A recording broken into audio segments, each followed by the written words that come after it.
Okay, let us introduce the spreadsheet. And let's first begin with the controls that are in this area.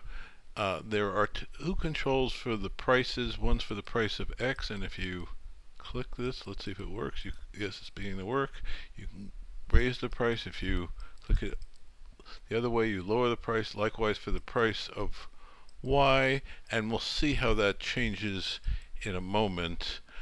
There's also, by the way, the prices are market determined and the consumer is taking those prices as fixed. This is the consumer's income, and you can raise that or lower that. And the consumer treats income as fixed for a slightly different reason than they treat prices as fixed. Income at being fixed is simply a simplifying assumption, so we're going to focus on expenditure on consumption bundles at a fixed income. Prices are fixed because the consumer is in a competitive market. And then you can change the scale. So look at this axis. I'm going to change the X scale so it increases by 4. Now I'm going to change it back to 2. So you can change the scale, and likewise you can do that on the Y axis, and that changes over there. So there's a little quickie.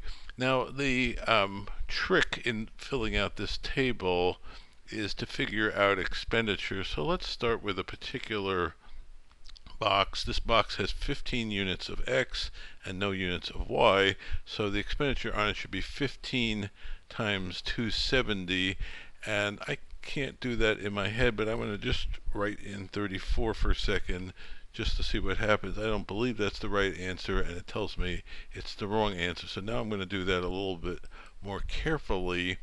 So 2 times 15 is 30. 7 times 15, I believe, or 70 cents of times 15, what is that? That may be 1050, so maybe it's 4050. Let's try that. 40.5. And that's true. So that's how you get the answer. Incidentally, we can also do this through an algebraic technique. So this cell is, and you can read the cell is G23. The quantity is actually 2 cells below that, so that's G25.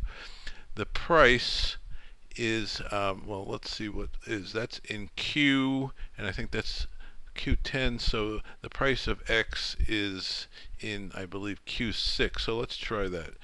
Q6 times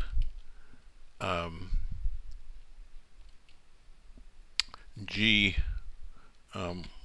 25, I believe we said, but I didn't write it that way. G 25.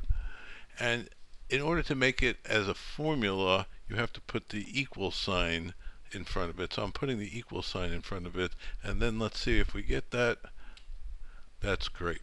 Okay, so we've got two different ways to figure this out. You just do the arithmetic or you do the algebra. Let's do one on the y-axis. So the price of y is 480. I'm going to make the arithmetic easier for me, and I'm going to make the price 5. And we're going to look at when we have 0x and 12 units of y, and let's make that 60. 5 times 12 is 60, so that seems to be right.